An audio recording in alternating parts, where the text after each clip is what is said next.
calculate that if we lose 1% of GDP, our GDP is 15 trillion, more or less, pesos. Then that is equivalent to 150 billion pesos every year. Now, for the last 30 years, we have been too expensive and short supply. So a lot of investors bypassed the Philippines and went to our neighbors because our power was too expensive or in short supply. What do you think about this Bataan nuclear power Very station? good nuclear plant. This plant has 3 twin siblings. Angra 1 in Brazil, KRSKO in Slovenia, and Kori 2 nuclear plant in South Korea. They are all working well. They are award winners. And should this be open? So this is the only sister of the 4 that is not running, and it is 100% complete. Yes, it should be open. It should have been open 30 years ago. But can it be opened anymore if it's been closed for 30 years?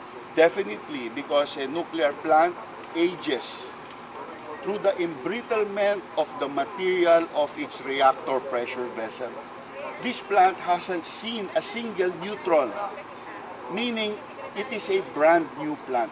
A good example and benchmark is the Wazzup 2 nuclear power plant that was older than BNPP, less complete than BNPP, and they decided to run it 5 years ago, and it is running today.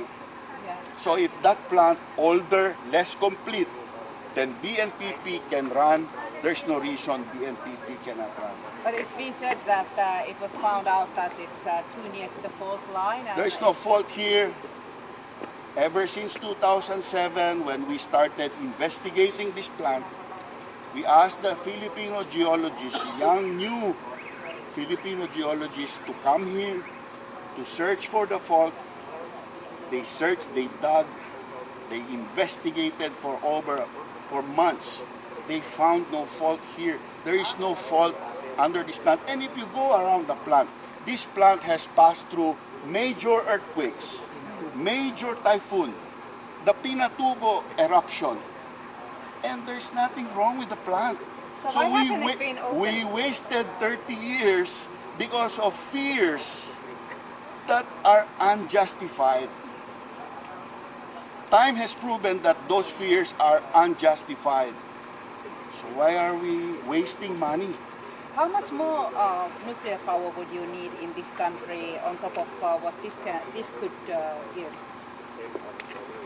NEDA, the economic study group of our government, says that we need to double our generating capacity by 2030. That is an additional 16 gigawatts, 16,000 megawatts.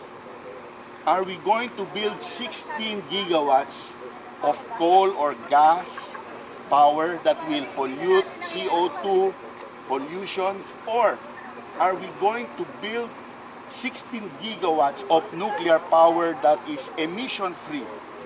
How about solar energy and other renewables? The problem with those energies are that they are intermittent. At night, there is no sun, and for weeks on end in the Philippines, sometimes there is no wind. You need to build a backup power plant every time you build a solar or a wind power plant. The higher the penetration percentage, the more unstable the grid will become and the more expensive the electricity will become. RE, wind and solar cannot survive without a fit-all subsidy that all Filipinos are paying. The collection today already amounts to 12 billion pesos a year from a mere 10 centavos. Can you imagine if we try to electrify the whole requirement with RE? We will have 40 peso per kilowatt electricity. The people will not accept that. Thank you very much. Thank you. Thank you.